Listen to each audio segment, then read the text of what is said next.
In a quiet valley beneath the mountains of Greece, a people once built their entire lives around discipline, silence, and duty. This is the story of Sparta, not only its warriors, but its women, its children, its fears, and its long, fading memory. There is a valley in the southern part of Greece where the light falls differently in early morning, softened by mist rising from the Eurotas River as it moves quietly between reeds and stones. The mountains stand close on either side, Taygetus to the west, its ridges often capped with pale snow, even when the plain below has already warmed into spring. To the east, gentler hills roll toward the sea, marking the edge of a region the ancient Greeks called Laconia.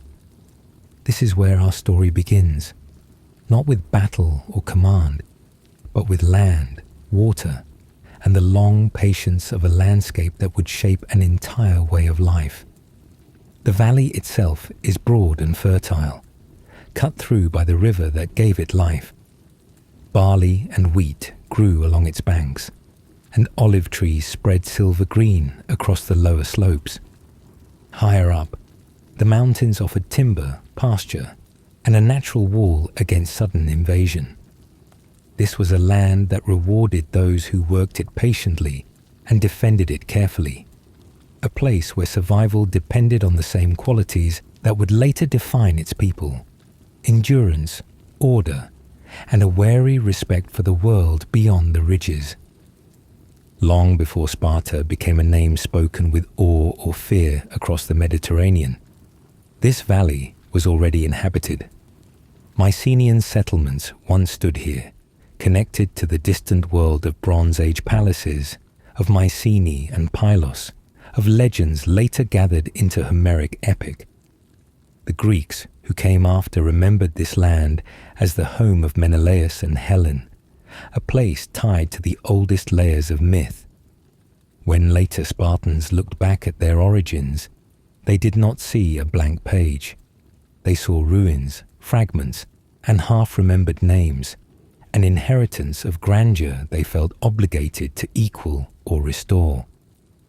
The centuries following the collapse of the Bronze Age world were quiet in the historical record, though not empty in human experience.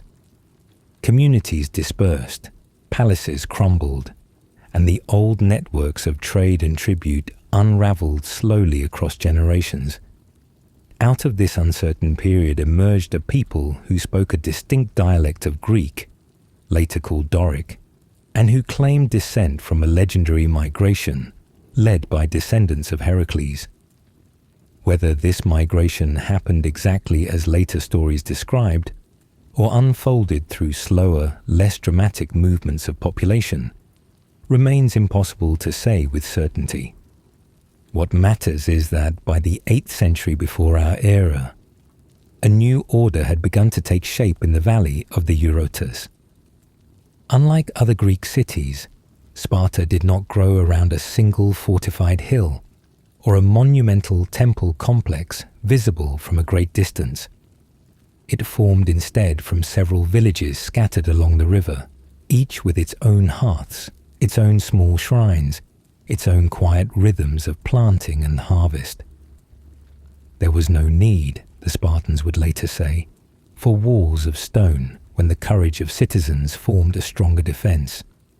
This was both a practical observation about their unusual geography and a claim about identity, a belief that discipline itself could be a kind of fortification. To understand how this belief came to define an entire civilization, we must look at what happened when the growing population of this valley began to press outward, beyond the natural boundaries that had sheltered it. The story of early Sparta is, in many ways, a story of expansion driven by necessity. The valley, however fertile, could not endlessly support a population that continued to grow generation after generation. To the west, across the high passes of Taygetus, lay another fertile region, Messenia, wide and rich, watered by its own rivers, its plains capable of sustaining far more grain than Laconia alone could produce. The Spartans looked toward this land, and in time, they moved to take it. Ancient historians, writing centuries after the events themselves, described a long and difficult conflict, later called the Mycenaean Wars, through which Sparta gradually extended its control across the mountains. The details of these campaigns are uncertain, filtered through generations of retelling, epic poetry, and political memory. Yet the outcome is clear enough. By the end of this period, Sparta had transformed itself from a modest valley community into the ruler of a vast agricultural territory, one that dwarfed the landholdings of any other Greek city of its size. This conquest brought wealth, but it also brought a profound and lasting challenge. The people of Messenia did not disappear. They remained on their land, forced now to work it not for themselves, but for their new masters. These conquered agricultural workers became known as Helots, a term whose origins are debated, but whose meaning was unmistakable. Bound labor, tied permanently to Spartan estates, required to hand over a portion of every harvest to their Spartan overlords. In the villages of Laconia and now Messenia as well, generations of families would live and die under this arrangement, their lives structured entirely around the demands of a ruling class that vastly outnumbered them in wealth, though not, crucially, in population.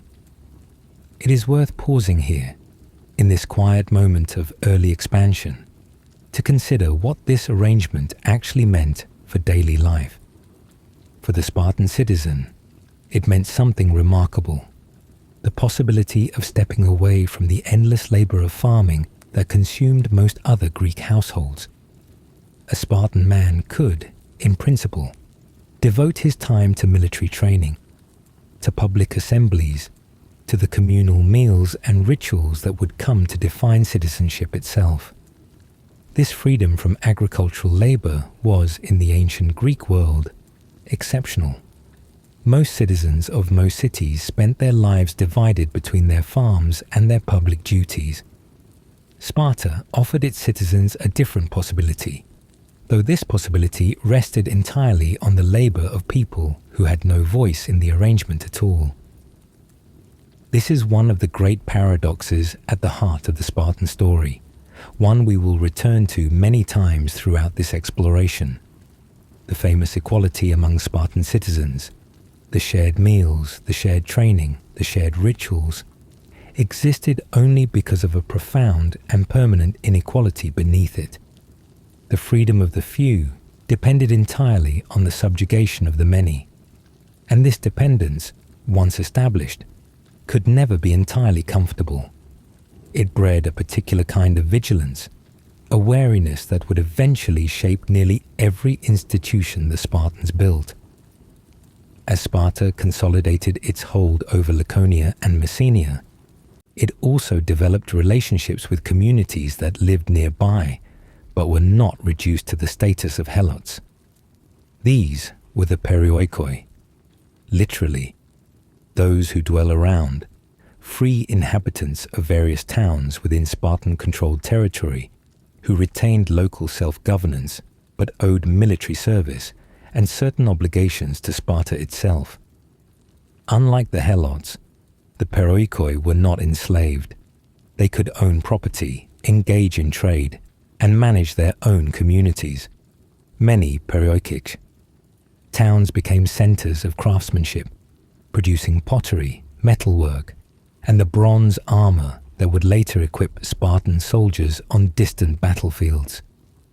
This layered social structure, citizens at the top, perioikoi in the middle, helots at the bottom, gave Sparta a complexity often obscured by the later simplified image of the fierce and disciplined warrior state. Beneath the famous uniformity of Spartan citizen life lay a landscape of unequal status, of dependent labor, of communities bound together not by shared identity but by careful, deliberate control. Understanding this layered reality helps us see Sparta not as a single, monolithic society, but as an intricate arrangement of peoples, obligations, and quiet tensions that would persist for centuries.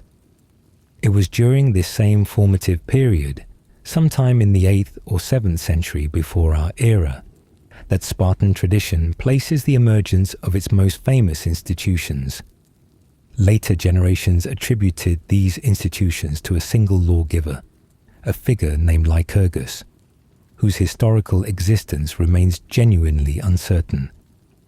Some ancient writers doubted whether Lycurgus was a real person at all, suggesting instead that he might represent a legendary figure onto whom later Spartans projected the origins of customs that had actually developed gradually over generations through trial, adjustment, and slow consensus. Whether Lycurgus existed as described or not, the Spartans themselves believed deeply in his legacy. They spoke of him not merely as a maker of laws, but as the architect of an entire way of life, a system meant to bind citizens together so completely that private ambition would dissolve into collective purpose. This system, later called the Lycurgan reforms, supposedly included the redistribution of land among citizens, the establishment of communal dining groups, the creation of a rigorous educational system for boys, and countless smaller customs meant to discourage luxury, individual wealth, and personal display. We will explore each of these institutions in far greater depth in the chapters that follow.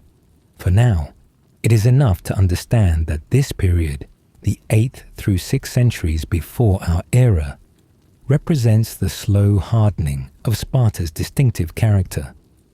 What began as a modest river valley community, shaped by fertile land and cautious geography, gradually transformed itself through conquest, social negotiation, and the deliberate construction of shared discipline into something genuinely unusual in the ancient Greek world. Picture, if you will, a Spartan farmstead during this early formative period, somewhere along the lower slopes of Taygetus. The stone walls are simple, unadorned by the decorative flourishes found in wealthier Greek cities elsewhere. Smoke rises from a modest hearth. Nearby, in fields worked by Helot families, grain ripens slowly under the same sun that warms the citizen households on the hillsides above. The mountains stand silent in the distance, indifferent to the human arrangements taking shape beneath them. This is the world from which Spartan civilization emerged. Not a world of dramatic conquest alone, but one of patient adaptation to landscape, labor, and the persistent human need for order. The river continued to flow as it always had, carrying mountain water southward toward the distant sea. Seasons turned, harvest came and went, and slowly, almost imperceptibly, a new kind of society began to take shape in this quiet valley, one that would eventually become known throughout the ancient world, not for its poetry, its architecture, or its philosophy, but for something far more austere, its unwavering, disciplined, and often unsettling devotion to order itself. In the chapters that follow, we will walk further into this world, exploring the laws attributed to Lycurgus, the strange dual kingship that governed Spartan political life, the harsh education that shaped every Spartan boy into a citizen soldier, and the daily realities of Helot labor that made this entire system possible. But for now, let us simply rest in this early image. A valley between mountains, a river moving quietly toward the sea, and a people just beginning to imagine the disciplined world they would eventually build upon this ancient, fertile ground. To understand how Sparta transformed itself into the disciplined and unusual society remembered by history, we must look closely at the institutions that ancient writers attributed to Lycurgus, even while acknowledging the uncertainty surrounding his historical existence. The Spartans themselves rarely questioned this uncertainty. To them, Lycurgus represented something larger than a single historical figure. He embodied the idea that their entire way of life had been deliberately designed, handed down as a complete system, rather than assembled piece by piece through centuries of gradual adjustment. According to tradition, Lycurgus traveled widely before returning to Sparta, with a vision for reorganizing society entirely. He is said to have redistributed land among citizens, ensuring that each Spartan family possessed enough to sustain itself through the labor of helots, while preventing any single family from accumulating dangerous levels of wealth or influence. This land, called a kleros, formed the material foundation of citizenship itself.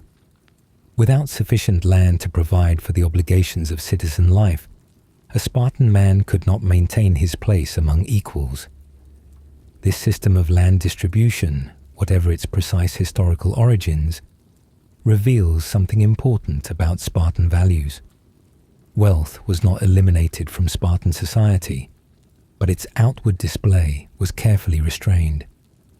Citizens were expected to appear similar to one another, to eat the same simple foods, to wear the same plain clothing, to avoid the ornate homes and luxurious possessions that marked elite households elsewhere in Greece. This was not equality in any modern sense. Helots labored without freedom.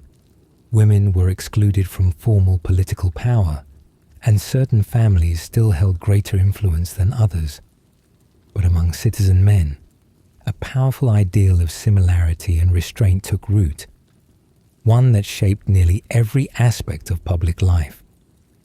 At the center of this restrained public life stood the syssitia, the communal dining groups that brought citizen men together for shared meals each evening.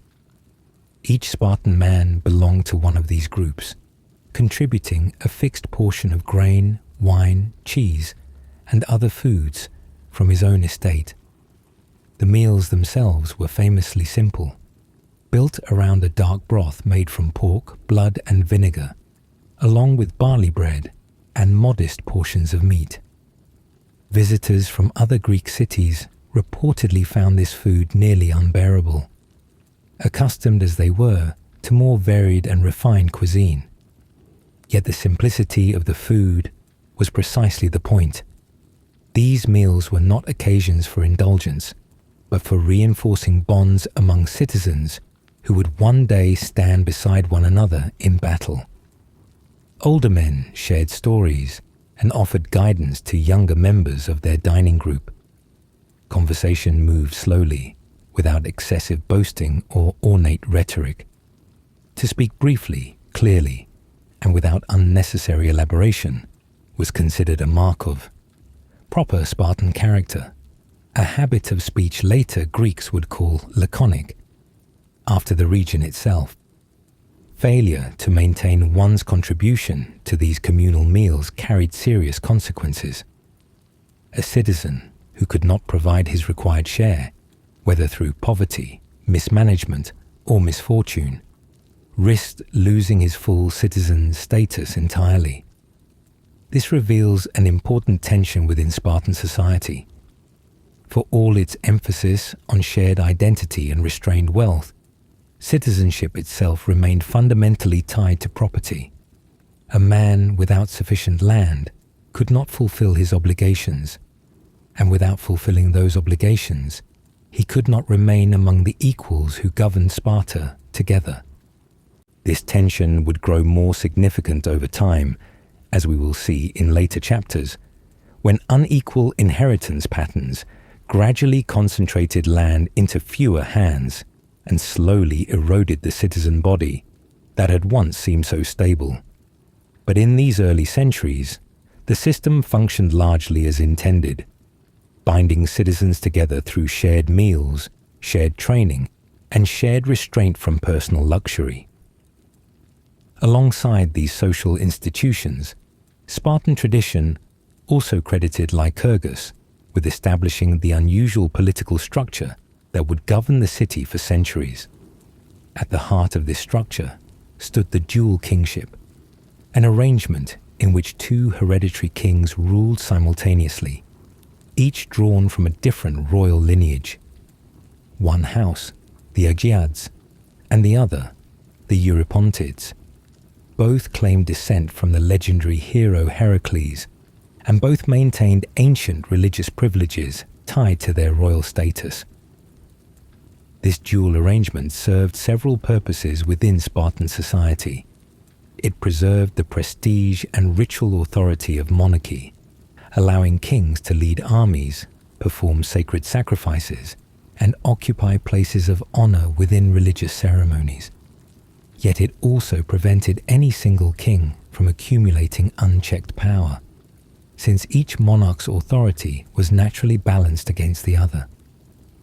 When one king led the army on campaign, the other often remained behind, maintaining continuity and oversight at home. This careful division of royal authority reflected a broader Spartan suspicion of concentrated power, even as it preserved ancient traditions of sacred kingship inherited from a much older world. Beyond the kings, Spartan governance included a council of elders known as the Gerousia. This body consisted of 28 men, each at least 60 years of age, joined by the two kings to form a council of 30. Membership in the Gerousia was held for life, and elders were selected through a process that, according to later accounts, involved a peculiar method of acclamation, where the assembled citizens shouted their approval for various candidates, while judges, sequestered where they could hear but not see, attempted to determine which candidate received the loudest and most sustained support. Whatever the precise mechanics of this selection process, the Gerousia held significant authority within Spartan government. Its members prepared proposals for consideration by the wider citizen assembly, served as judges in serious criminal cases, and provided a stabilizing influence rooted in the accumulated wisdom of Sparta's oldest and most experienced citizens. In a society that valued continuity and distrusted rapid change, the elders represented a kind of institutional memory, a living connection to decisions and traditions established generations before. The citizen assembly itself, known as the Apella, gathered periodically to consider major questions facing the state. Unlike the assembly of democratic Athens, where citizens debated policy through extended public speeches, the Spartan Apella functioned in a notably restrained manner.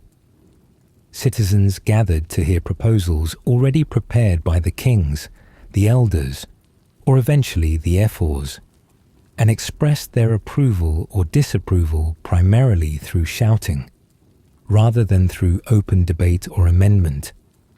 This was not democracy in the Athenian sense, but a more limited form of collective consent, one that preserved the appearance of citizen participation while concentrating actual decision-making power among a smaller circle of established leaders. Perhaps the most distinctly Spartan institution within this political structure was the Board of Ephors, 5 men elected annually from among the general citizen body. Unlike the kings or the elders, ephors did not require noble birth or advanced age. Any citizen in good standing could potentially serve, a fact that gave this institution a uniquely democratic character within an otherwise oligarchic system. Yet the power the ephors wielded was extraordinary. They supervised the education of Spartan youth, managed foreign diplomacy, presided over certain judicial matters, and held the authority to summon or dismiss the citizen assembly itself. Most strikingly, the ephors could exercise oversight even over the kings, questioning royal conduct, imposing fines, and in extreme circumstances, even bringing formal charges against a monarch who had violated established customs or laws. This capacity to check royal power reflected the deep Spartan anxiety about unrestrained authority in any form, an anxiety that ran through nearly every institution the city developed.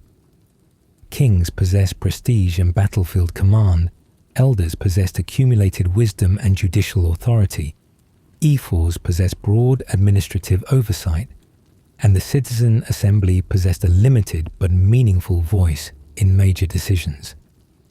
No single office, no single family, and no single individual could easily dominate the entire system.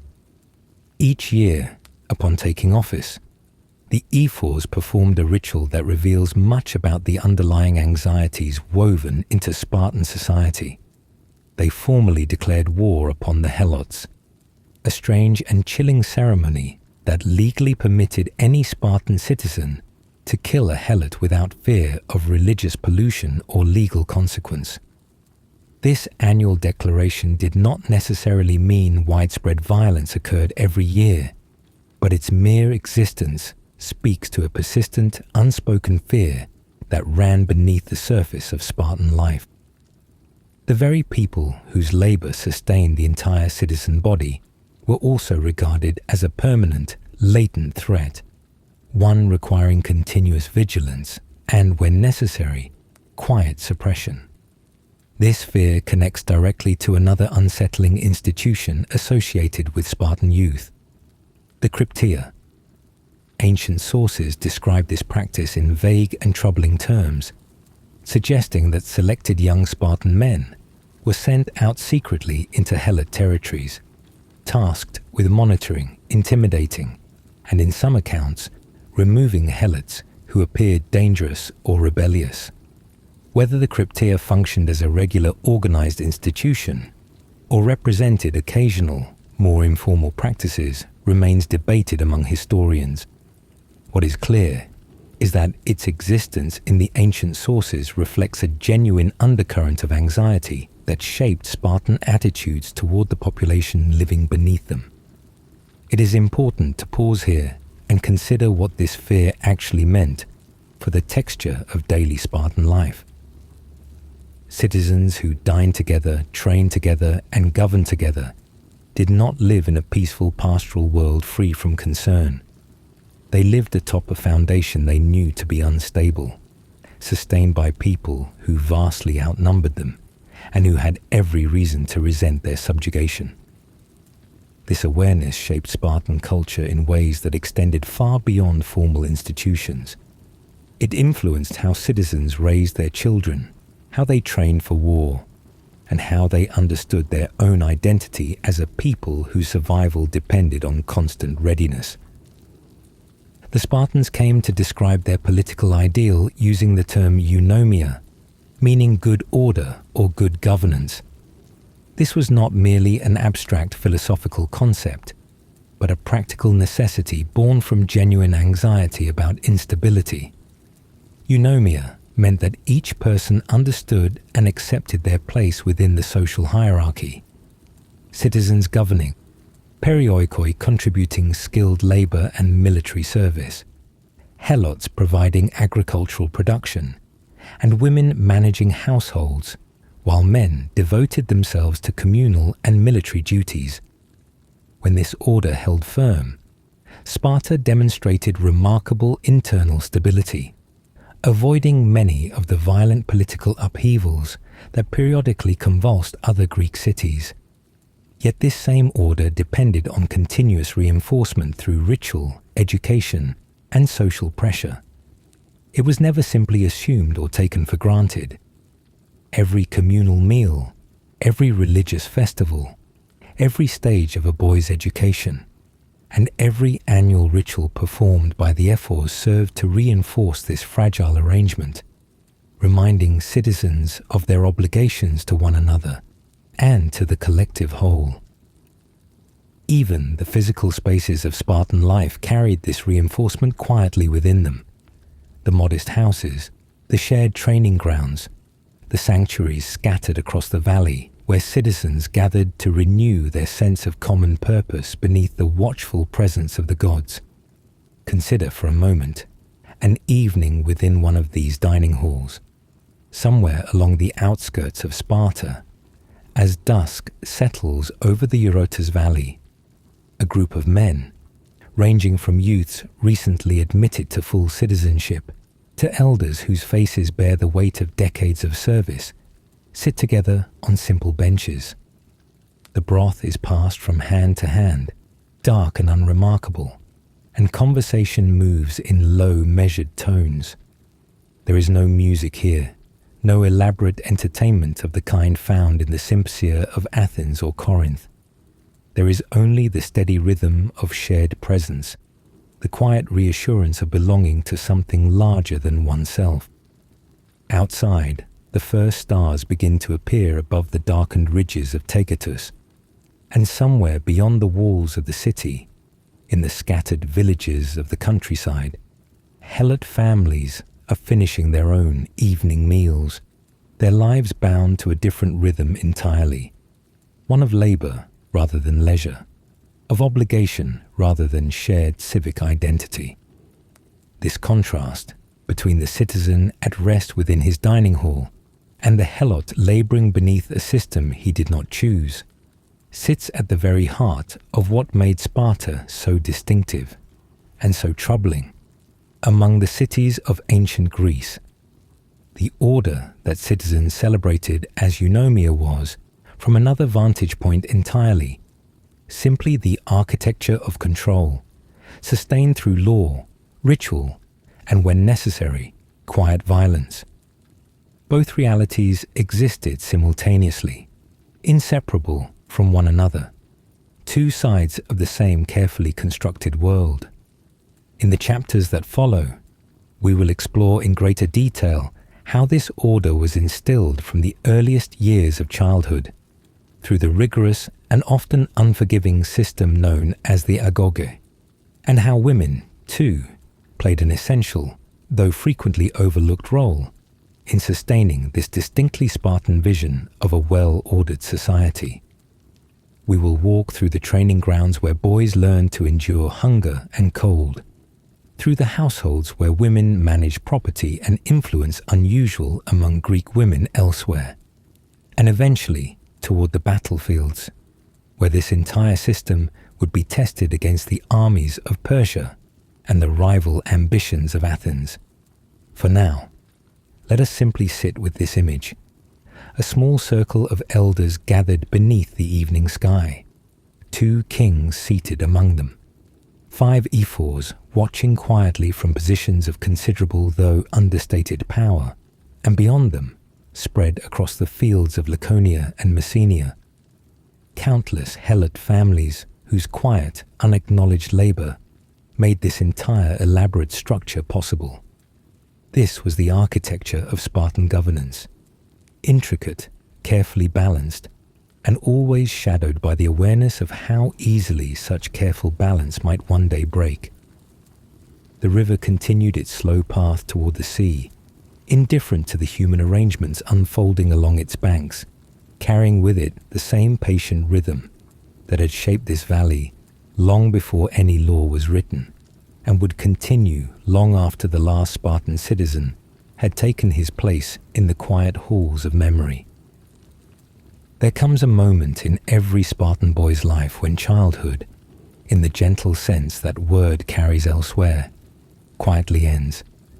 It did not end abruptly, with ceremony or fanfare, but through a series of careful, deliberate transitions that began around the age of 7. Before this age, a boy remained within his household, cared for primarily by his mother and by the women who managed the domestic world of Spartan life. But at 7, he was taken from this world and placed into the Agoge, the state-run system of education and training that would shape him, over the following 13 years, into a citizen worthy of standing among equals.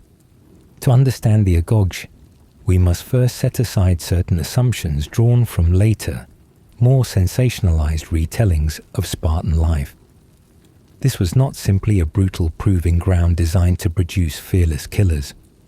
It was, in the minds of those who sustained it, a comprehensive system of formation, one intended to instill not only physical endurance, but also discipline, humility, respect for elders, and an unshakable sense of belonging to something larger than the individual self. The Spartans believed that character could be built deliberately, the way a smith shapes bronze through repeated, patient work, and the Agoge was their instrument for this shaping. Boys entering the Agoge were organized into groups based on age, each overseen by older youths who had themselves passed through the same system years before. This created a chain of mentorship that ran through the entire structure, with slightly older boys guiding and disciplining those just beneath them, all under the more distant supervision of adult officials appointed to oversee the system as a whole. Within these groups, boys lived, trained, ate, and slept largely apart from their families, forming bonds with their peers that would often last throughout their entire lives. The training itself unfolded gradually, matched to the physical and mental development expected at each stage. Younger boys learned basic physical exercises, simple forms of combat, and the foundations of obedience to those older and more experienced than themselves. As they grew, the intensity increased. They ran across the rough terrain of Laconia, climbed the lower slopes of Taygetus, swam in the cold waters of the Eurotas, and practiced with weapons under careful supervision. Yet physical training represented only one dimension of their education. Music and dance also formed an essential part of a Spartan boy's formation, a fact that often surprises those who imagine Sparta as a place devoted purely to martial severity. Choral singing, accompanied by simple instruments, taught boys rhythm, coordination, and the ability to move and act in unison with their companions. These songs often told stories of heroic ancestors, of battles fought generations before, weaving the boys' developing identity into a much older thread of memory and myth. To sing well and to move gracefully within a group was considered, in Spartan thought, no less important than physical strength, for both reflected the same underlying value: the subordination of individual expression to collective harmony. Reading and basic numeracy were taught as well, though Spartan education famously avoided the elaborate rhetorical and philosophical training pursued in cities like Athens. A Spartan boy did not learn to construct long, persuasive arguments or to debate abstract questions of justice and virtue in the manner of an Athenian student attending the lessons of a sophist. Instead, he learned to observe carefully, to listen more than he spoke, and to answer questions with brief, considered replies that revealed thoughtfulness without unnecessary elaboration. This restrained manner of speech, the same quality admired in the communal dining halls of adult citizens, was cultivated from the earliest years of a boy's education. Discipline within the Agoge could be severe, and ancient sources describe various forms of physical correction administered by instructors for disobedience or failure to meet expected standards. Yet, it would be a mistake to imagine this system as one of constant, indiscriminate cruelty. The goal was not suffering for its own sake, but the cultivation of composure, the ability to endure hardship without visible distress, and the development of self-control that would later prove essential on the battlefield and within the demanding rhythms of adult citizen life. A boy who cried out in pain, who complained of hunger, or who showed visible fear was considered to have failed not merely himself, but the entire collective ideal the Agoge sought to instill. One particularly striking aspect of this training involved deliberate exposure to hunger and material deprivation. Boys were given only modest rations of food, and ancient accounts suggest that some were expected to supplement this through their own resourcefulness, sometimes through foraging, sometimes, more troublingly, through petty theft that instructors tacitly permitted so long as the boy was not caught. Being caught, rather than the act itself, brought punishment, for the true lesson lay not in morality regarding property, but in cultivating stealth, cunning, and the ability to endure scarcity without complaint. This deliberate hardship extended into matters of clothing and shelter as well. Boys wore simple garments regardless of season, went barefoot for much of their training, and slept in communal quarters that offered little protection from the region's cold winter nights. Ancient writers describe boys gathering reeds from the banks of the Eurotas to weave into rough, sleeping mats, a small comfort against the hard ground beneath them. Through years of this accumulated exposure to discomfort, a Spartan boy was meant to internalize the belief that his body could endure far more than it initially seemed capable of bearing, a lesson that would serve him well in the long marches and harsh conditions of military campaigns later in life. Central to the ritual life of the Agoge was the sanctuary of Artemis Orthia, situated along the banks of the Eurotas within sight of the city. Here, boys participated in contests and ceremonies that tested their endurance and composure before the eyes of their peers, their instructors, and the goddess herself.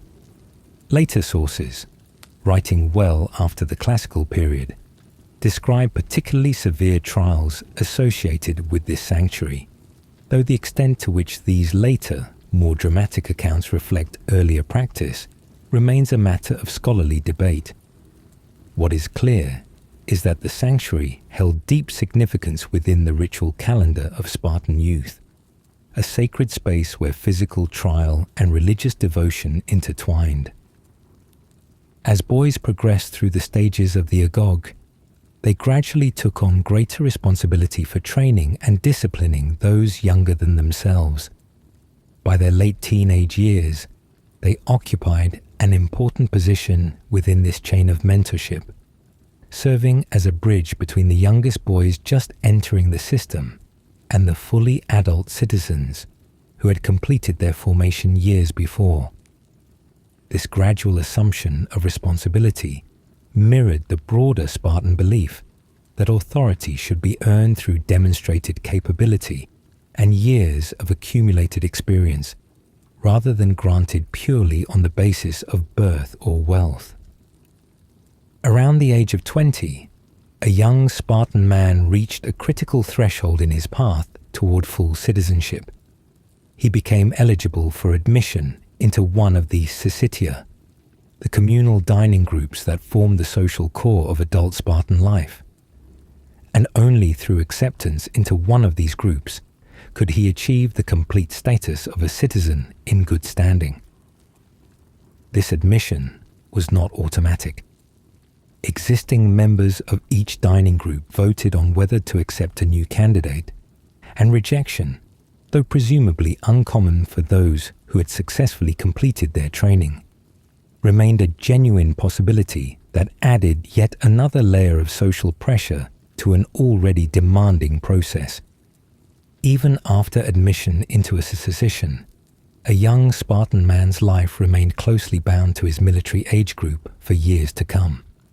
He continued to eat many of his meals within his dining group rather than at home, and he remained available for military service and training well into his adult years.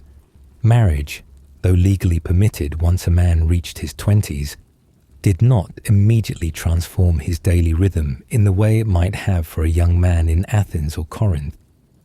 Many newly married Spartan men continued to spend significant portions of their time within barracks and communal facilities, visiting their wives and households more discreetly, almost secretly, according to some ancient accounts, a practice that struck outside observers as peculiar, even by the standards of a society already considered unusual throughout the Greek world. This brings us, naturally, to the question of Spartan women, whose lives and social position differed so markedly from those of women in most other Greek cities that ancient visitors frequently remarked upon it with a mixture of fascination and unease. Unlike their counterparts in Athens, who were largely confined to the domestic sphere and rarely seen or heard in public life, Spartan women moved through their city with a visible freedom that many outsiders found genuinely startling. They exercised in public, sometimes even competing in athletic contests, and they engaged in choral singing and dancing much as Spartan boys did during their own education. The rationale behind this unusual freedom rested on a distinctly Spartan logic.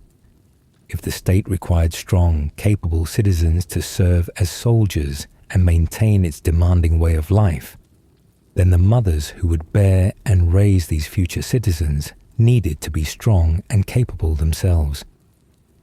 Physical fitness among women was therefore encouraged not as an expression of individual autonomy in any modern sense, but as a practical contribution to the collective health and strength of future generations. A Spartan woman's body, like a Spartan man's, was understood partly as an instrument in service of the state's continued survival. Yet this framework, however instrumental in its underlying logic, produced genuine social consequences that extended well beyond questions of physical training.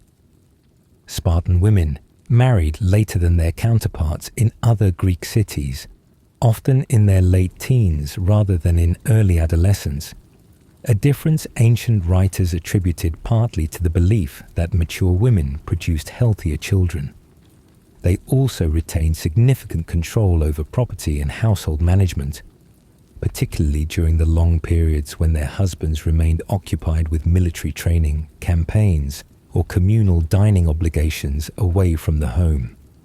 This control over domestic and economic affairs gave Spartan women a practical influence within their households that many Greek women elsewhere simply did not possess. Ancient sources describe Spartan women speaking with notable frankness, offering opinions on matters of state and military conduct with a directness that shocked visitors accustomed to more secluded female populations. One famous anecdote, whether entirely accurate or embellished through later retelling, has a Spartan mother instructing her son, as he departed for battle, to return either victorious or not at all, a stark expression of the collective values that Spartan women, no less than men, were expected to embody and transmit to the next generation. It would be a mistake, however, to romanticize this freedom as evidence of anything resembling gender equality in a modern sense. Spartan women held no formal political power, could not vote in the citizen assembly, could not serve as ephors or elders, and remained excluded from the structures of governance that shaped the wider direction of the state. Their freedom existed within carefully bounded limits, tolerated and even encouraged because it served the state's practical interests in producing strong soldiers and maintaining stable households, rather than because Spartan society had arrived at some more expansive vision of women's inherent worth or capability. The household itself, in ideal Spartan conception, remained modest and unadorned, much like the communal dining halls where citizen men gathered each evening. Excessive luxury, whether in furnishings, clothing, or personal display, was viewed with suspicion, a potential sign of individual ambition, threatening to undermine the collective values the entire system was designed to protect.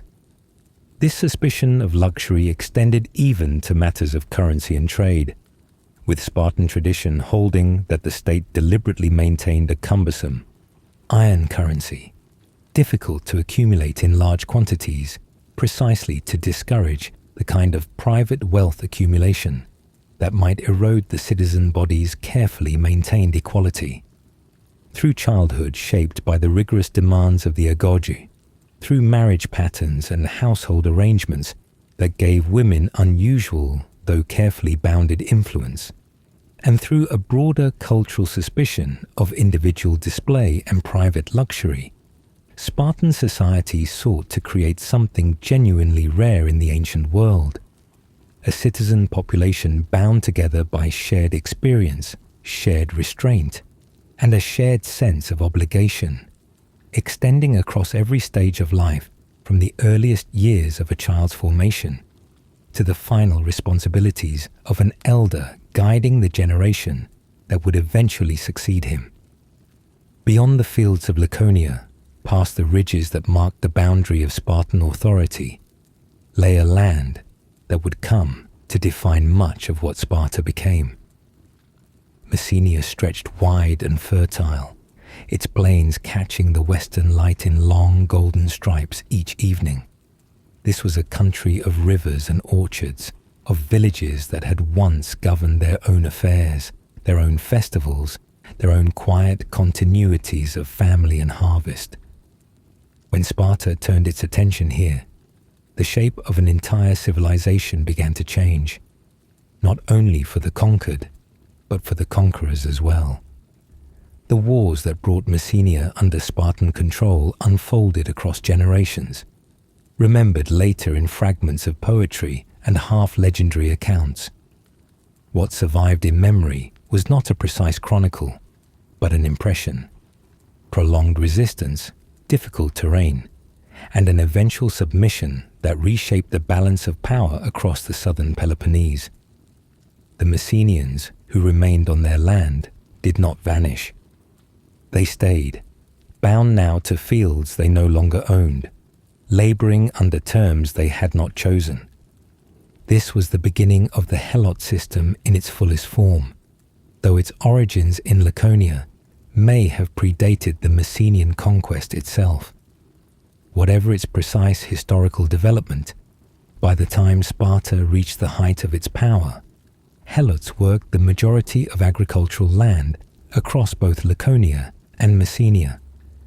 They were not slaves in the sense familiar from other ancient societies, bought and sold as individual property. Instead, they were bound collectively to the state, attached to specific plots of land, required to deliver a fixed portion of their harvest to the Spartan citizens who claimed ownership.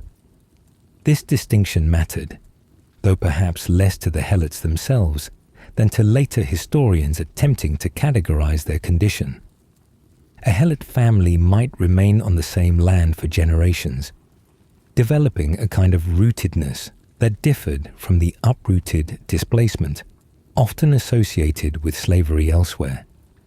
Yet this rootedness offered little comfort. Their labor was not their own. Their surplus belonged to another. Their children would inherit not property, but obligation. Picture, for a moment, a Helot village at dusk, somewhere along the Messenian plain. Smoke rises from low hearths as families gather after a day spent tending vines or harvesting grain. Children move quietly between houses, their voices soft in the evening air. There is community here, and even a kind of continuity, ritual, and shared memory passed between generations.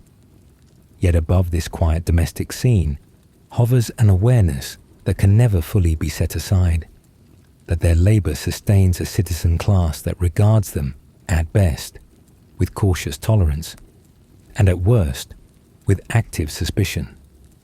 This suspicion was not merely social prejudice, but structural necessity from the Spartan point of view. Helots vastly outnumbered Spartan citizens, a demographic reality that shaped nearly every aspect of Spartan governance and daily life. Ancient estimates, though imprecise, suggest Helots may have outnumbered citizens by a ratio of many to one. In a world without the surveillance methods of later centuries, this numerical imbalance created a persistent undercurrent of anxiety that never fully disappeared from Spartan consciousness. The mechanisms developed to manage this anxiety were varied, ranging from formal institutions to more informal social practices. The annual declaration of war upon the Helots performed by the ephors, has already been described. Yet beyond this ritual gesture lay more continuous efforts at control. Helots were forbidden from possessing weapons, and their movements were watched, though not with the systematic thoroughness that later police states would develop. Control relied as much on psychological dominance as on physical restriction, on cultivating in helots a sense of resignation, of internalized limitation that reduced the likelihood of organized resistance. Yet resistance did occur, and when it did, it revealed how fragile the entire arrangement truly was. In the middle of the 5th century before our era, a severe earthquake struck Laconia, causing widespread destruction and loss of life within Sparta itself. In the chaos that followed, Helots in Messenia rose in rebellion, seizing the momentary weakness of their overlords as an opportunity long awaited. This uprising, sometimes called the Third Messenian War, stretched on for years, testing Spartan resources and revealing the depth of resentment that had accumulated across generations of subjugation. Sparta eventually suppressed this rebellion, though not without difficulty and not without lasting consequences for how the city understood its own security. The memory of this uprising lingered long after its resolution, reinforcing existing anxieties and justifying continued vigilance. It also revealed something important about the nature of Spartan power. However impressive its military reputation appeared to the wider Greek world, that power rested on a foundation that could crack, however rarely, under sufficient strain. This underlying vulnerability helps explain certain patterns in Spartan foreign policy that might otherwise seem puzzling. Sparta was often reluctant to commit its citizen soldiers to distant campaigns for extended periods, mindful always of the need to maintain sufficient presence at home to deter potential unrest. Wars were fought carefully, calculated not only in terms of external threat, but in terms of the internal balance that had to be preserved. A prolonged absence of Spartan forces could invite exactly the kind of opportunity that Helots had seized during the earthquake crisis. It is within this context that we must understand the famous Spartan military reputation, a reputation built not merely on aggression, but on discipline, restraint, and calculated caution. The image later generations inherited of Spartans as relentless warriors seeking battle at every opportunity oversimplifies a reality that was considerably more complex. Spartan generals often preferred negotiation, delay, and careful positioning over reckless engagement. Their reputation for ferocity in combat, when it came, was matched by an equally significant reputation for patience in avoiding unnecessary risk. The phalanx formation, for which Spartan infantry became famous throughout the Greek world, embodied this same combination of aggression and restraint. Soldiers stood shoulder to shoulder, shields overlapping, each man protecting not only himself, but the comrade beside him. This was not a formation that rewarded individual heroics or impulsive action. It demanded steadiness, coordination, and above all, trust that every man in line would hold his position regardless of fear or fatigue. The training received through the Agoge, the shared meals of the Syssitia, the bonds formed across years of communal life, all converged in this single, disciplined posture on the battlefield. Beyond the immediate demands of warfare, the Helot system shaped Spartan economics in ways that extended into nearly every aspect of citizen life. Because citizens did not need to labor in their own fields, they possessed time that citizens elsewhere in Greece often lacked. Time for military training, for participation in communal meals, for involvement in political assemblies. This surplus of time, purchased through the labor of others, allowed Sparta to develop institutions unusually focused on military preparation and civic discipline, distinguishing it from cities where citizens divided their attention between farming and public duties. Yet this same arrangement introduced fragility into the Spartan system that would become increasingly apparent over subsequent centuries. The citizen body depended entirely on maintaining sufficient landholding to sustain each family's contribution to communal meals and military equipment. As inheritance patterns gradually concentrated land into fewer hands, some citizens found themselves unable to meet these obligations, slipping from full citizenship into a diminished status that further reduced the number of men eligible for military service. This slow erosion, invisible in any single generation, would eventually contribute to a demographic crisis that undermined Sparta's military strength precisely when it needed that strength most. The perioikoi, meanwhile, occupied their own distinct position within this broader economic and social structure. Living in towns scattered across Laconia and parts of Messenia, they provided skilled labor, craftsmanship, and additional military manpower that supplemented the citizen army. Periokic soldiers often served alongside Spartan citizens in battle, though without the full political rights and social status enjoyed by Spartiates themselves.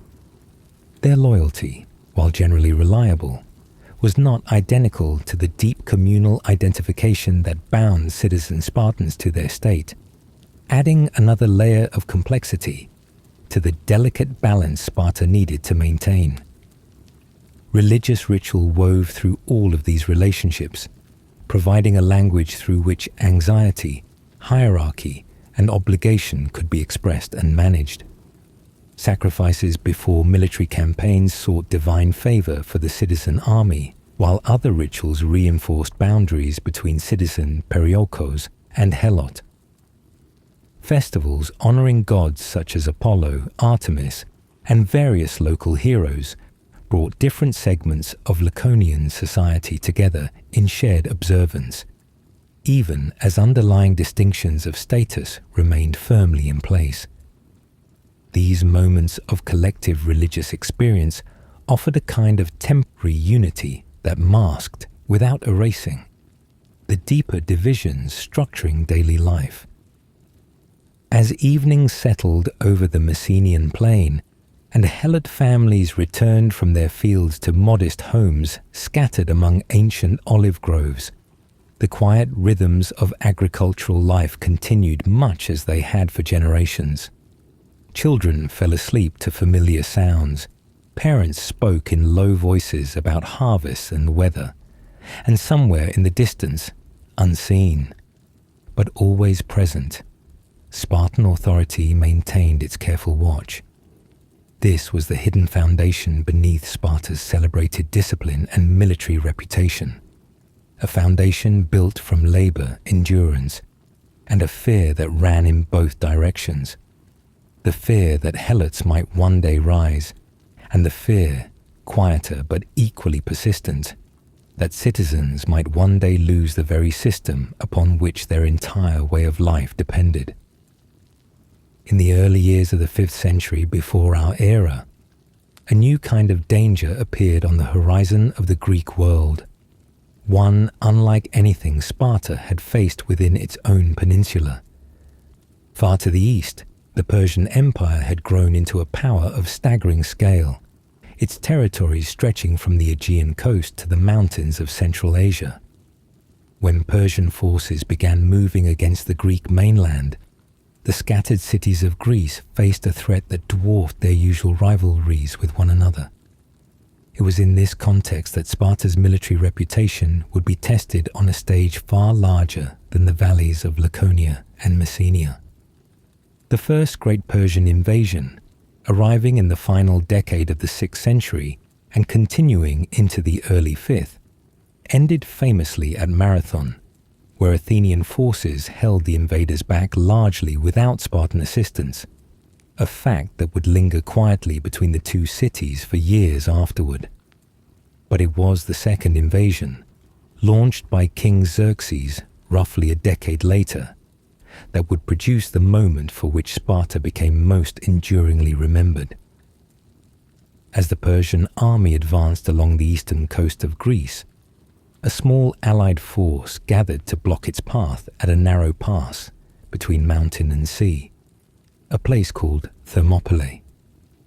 The geography of this location mattered as much as any strategic calculation. Thermopylae means, quite literally, the hot gates, named for nearby thermal springs, and the pass itself was constrained on one side by steep cliffs and on the other by the waters of the Gulf. This narrowness meant that a smaller force could, in theory, hold back a much larger one, denying the Persians the ability to bring their full numbers to bear at once. It was here that King Leonidas, one of Sparta's two ruling monarchs, led a contingent of Spartan soldiers to join a broader coalition of Greek forces, including notably the Thespians and the Thebans, in an attempt to delay the Persian advance long enough for the rest of Greece to prepare its defences. The precise numbers involved remain debated among historians, filtered as they are through ancient sources written well after the events themselves. What is generally agreed upon is that the defending force was vastly outnumbered, and that its purpose was not to defeat the Persian army outright, but to buy time, to slow an advance that might otherwise have swept unchecked into the heart of Greece. For several days, the defenders held the pass, repelling repeated Persian assaults through disciplined formation and the narrow terrain that limited how many attackers could engage at once.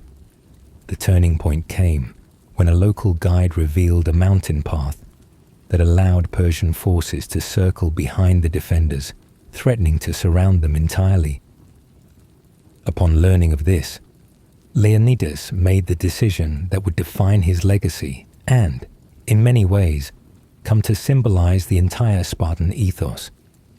Rather than retreat, he chose to remain at the pass with a small remaining force, while allowing much of the broader coalition to withdraw and preserve itself for future battles. What followed has been recounted many times, in many forms, across more than 2,000 years of retelling, and we need not dwell upon its details beyond what serves quiet reflection. The defenders held their position until they were overwhelmed, choosing to stand rather than abandon the pass they had sworn to hold. News of this stand spread quickly across the Greek world, carried by survivors, by allied soldiers who had withdrawn earlier, and eventually by poets and historians who recognized immediately that something significant had occurred, regardless of its immediate military outcome. The Persians had, after all, still broken through, and their advance continued southward in the following weeks. Yet, the story of Thermopylae took on a meaning that outlasted its tactical consequences entirely. It became for the Greeks, and later for the wider world, a symbol of chosen sacrifice, of duty upheld even when the outcome seemed certain, of a small number standing against overwhelming force not out of recklessness, but out of a considered acceptance of what their position required.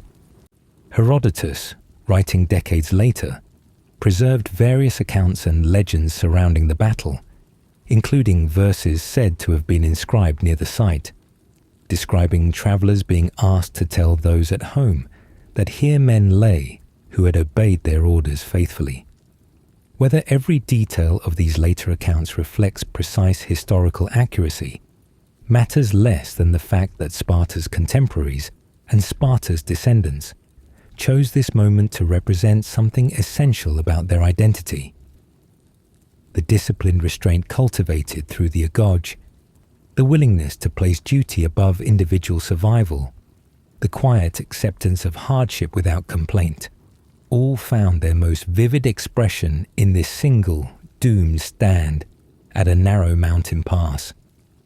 The broader war against Persia continued beyond Thermopylae, eventually turning in favor of the Greek coalition through naval victories and subsequent land battles in which Spartan forces played a significant, though not singular, role.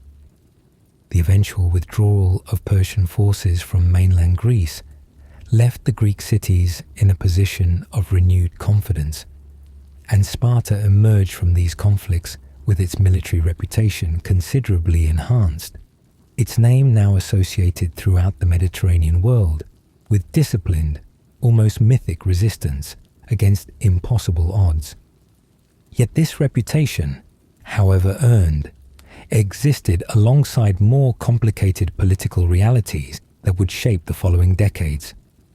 Athens, having played a decisive role in the naval victories that ultimately repelled Persian forces, emerged from the wars with ambitions of its own, building a network of alliances that would eventually become an empire in its own right.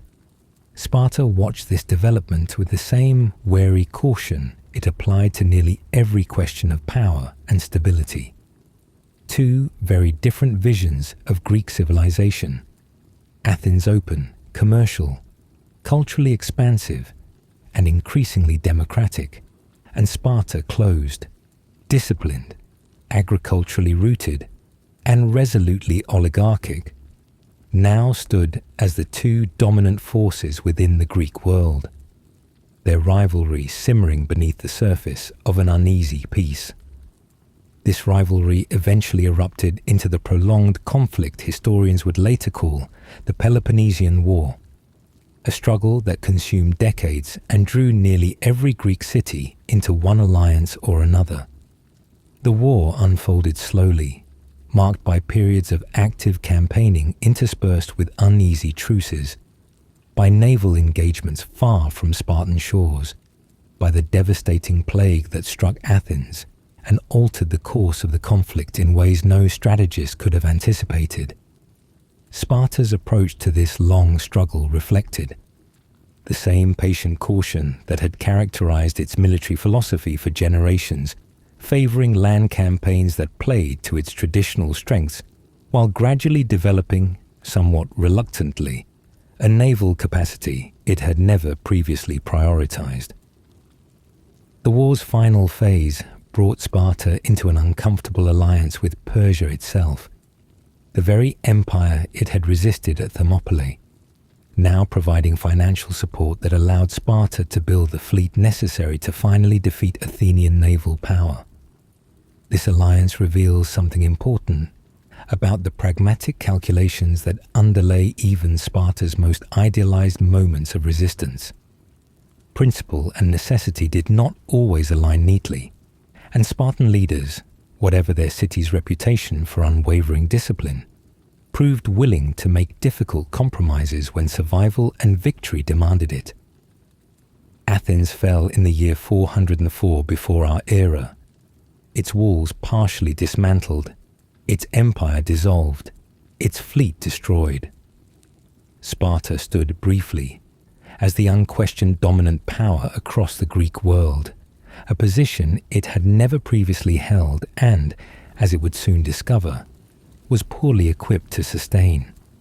The very qualities that had made Sparta so effective within its own limited sphere, its insular focus on internal stability, its wariness of prolonged foreign entanglement, its small citizen population dedicated to maintaining order at home, proved inadequate to the demands of governing a wider empire. Spartan commanders and governors installed in former Athenian territories often behaved with a harshness and an appetite for personal gain that contradicted the restrained ideals the city professed to embody. Wealth flowed into Sparta from its new dominance in ways the old system had never been designed to accommodate, straining the careful mechanisms that had once discouraged individual accumulation and display. The iron currency, the plain clothing, the communal meals, all the outward signs of enforced equality, began to feel increasingly disconnected from the actual distribution of power and resources within Spartan society. Meanwhile, the underlying demographic weakness that had been developing gradually for generations continued to erode Sparta's foundation. The citizen body, the Spartiates, who alone possessed full political rights and military obligations, had been shrinking steadily as land became concentrated among fewer families and as war losses proved difficult to replace.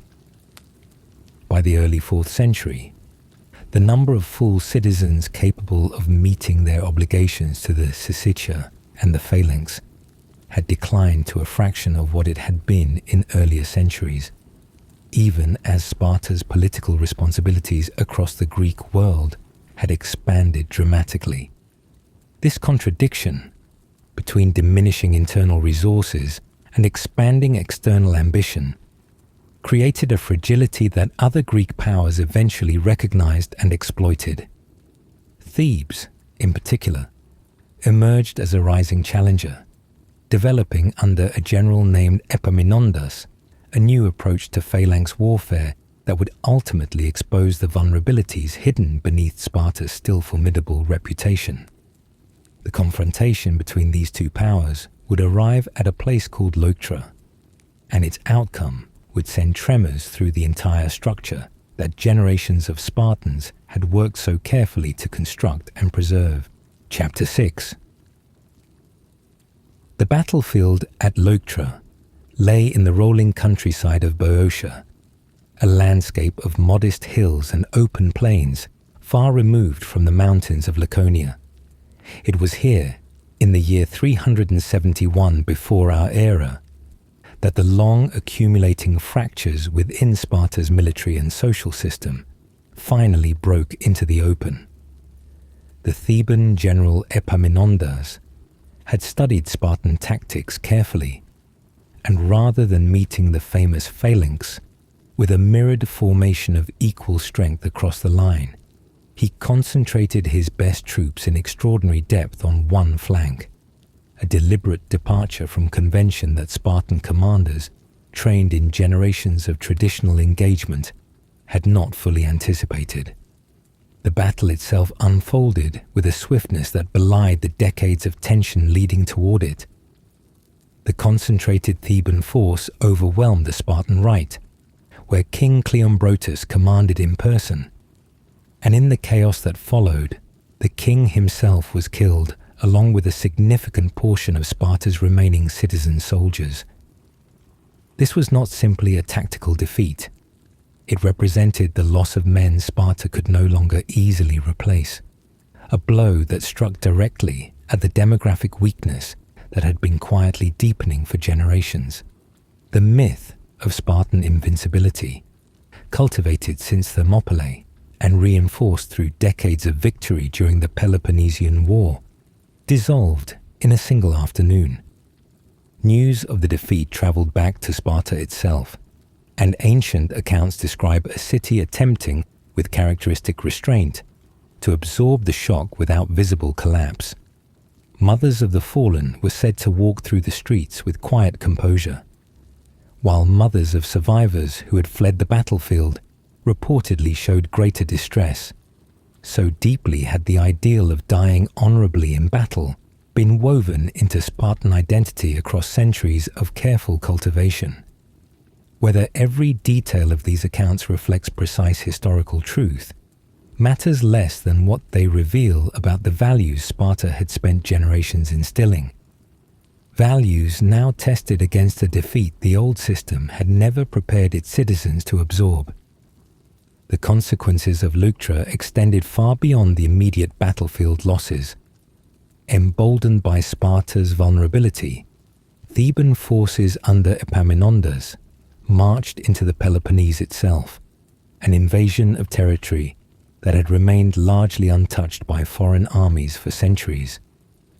More significantly, Epaminondas turned his attention toward Messenia, the fertile region that had sustained Spartan power for so long through the labor of its subjugated population, working with descendants of the original Messenian population, some of whom had maintained their identity and historical memory across generations of Helot subjugation. Theban forces helped establish an independent Messenian state, complete with a new capital city and a restored sense of political autonomy that had been suppressed since the ancient wars of conquest centuries before. This loss of Messenia struck at the very foundation upon which the entire Spartan system had been constructed.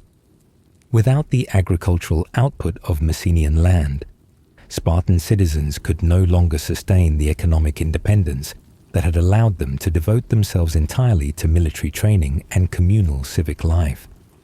The kleros allotments that had once provided each citizen family with sufficient resources to meet their obligations to the syssitia now supported a much diminished territory, insufficient to maintain the citizen population at anything resembling its former scale. Sparta, in losing Messenia, lost not merely land, but the entire economic logic that had made its distinctive way of life possible in the first place. The decades following Leuctra saw Sparta struggling to adapt to a diminished position it had never previously occupied. The city that had once stood as the unquestioned military power of the Greek world now found itself on the defensive, its influence contracting steadily as former allies reassessed their loyalties and former subjects tested the boundaries of their new circumstances. Sparta's population of full citizens, the Spartiates who alone could claim the complete privileges and obligations of Spartan identity, continued its long decline, a demographic erosion that no political reform seemed capable of reversing.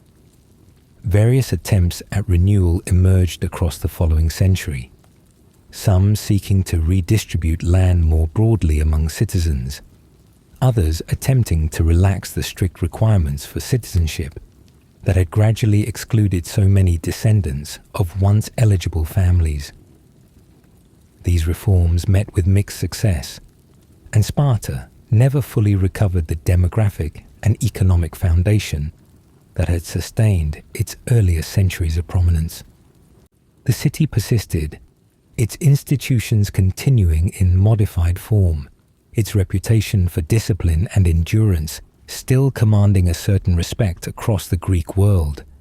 But the era of Spartan dominance had passed, quietly and irrevocably, into memory. When Macedonian power rose under Philip and then Alexander, Sparta maintained a wary independence, declining, according to later tradition, to fully submit to Macedonian authority, even as most other Greek cities accommodated themselves to the new political reality. This independence, whether born from genuine strength or simply from Macedonian disinterest in expending resources to subdue a city no longer capable of significant resistance, allowed Sparta to preserve a symbolic autonomy that outside observers found almost poignant, a faded echo of the power the city had once wielded across the entire Greek world. Under subsequent Roman dominion, Sparta's position transformed once again, this time into something closer to a curiosity preserved for visitors drawn by its ancient reputation. Roman writers and travelers sought out Sparta specifically to observe remnants of its famous austerity, its communal meals, its physical training regimens, treating the city almost as a living museum of a vanished way of life. Some Spartan communities, aware of this outside fascination, apparently revived or exaggerated certain traditional practices specifically for the benefit of visitors, a phenomenon that reveals how thoroughly memory and performance had begun to replace the lived, organic culture that had once defined Spartan identity in earlier centuries. This transformation from lived reality into performed memory would continue across the following centuries, shaping how later generations, far removed from ancient Greece entirely, would come to understand and imagine Sparta. The story of Thermopylae, in particular, took on a life of its own, retold and reinterpreted across countless generations of European and eventually global culture. Each era finding in that narrow mountain pass a different lesson suited to its own particular concerns.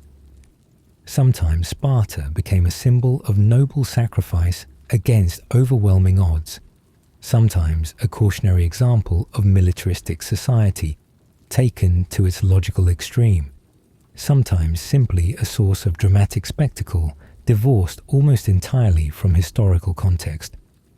It is worth pausing in these final reflections to consider what remains when we set aside both the ancient idealization and the modern spectacle, when we return instead to the quieter, more complicated reality this exploration has traced across its previous chapters. Sparta was not simply a nation of fearless warriors, nor was it merely an oppressive system sustained through violence and fear, though elements of both existed within its long history. It was, more accurately, a genuine human attempt to solve a particular set of problems: agricultural scarcity, demographic vulnerability, the persistent threat of internal unrest, through a comprehensive reorganization of nearly every aspect of communal life. This attempt produced genuine achievements: a citizen body bound together through shared experience and mutual obligation, a military discipline that commanded respect across the ancient world, a social position for women that, however limited by modern standards, exceeded what most other Greek cities offered. Yet it also produced genuine and lasting harm, a system of subjugation that reduced an entire population to permanent inherited servitude, a rigidity that ultimately proved unable to adapt when circumstances demanded change, a demographic fragility that undermined the very stability the system had been designed to protect. The valley of the Eurotas remains today much as it did in ancient times, the river still moving quietly between its banks, the mountains of Taygetus still rising in the same patient silence that watched over the earlier Spartan settlements so many centuries ago. Modern visitors who walk among the scattered ruins find little of the grandeur associated with other ancient Greek sites. No towering temples, no elaborate theatres, only modest foundations and scattered artifacts that speak, in their very plainness, to the values the ancient Spartans held above all others: restraint, discipline, and a wariness of display that extended even into how they built and preserved their own city. Perhaps this absence of grandeur offers its own kind of lesson, a reminder that the most enduring legacies are not always the most visible ones.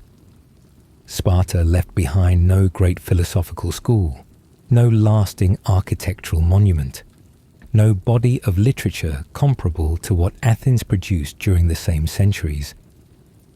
What it left instead was an idea, a persistent image of discipline and endurance that would echo through more than 2,000 years of human memory, shaped and reshaped by each generation that encountered it, carrying forward not the precise historical reality, but something more elusive: the enduring human fascination with what it might mean to give oneself completely to a collective purpose, whatever the cost, and whatever, in the quiet aftermath, that cost might ultimately prove to be.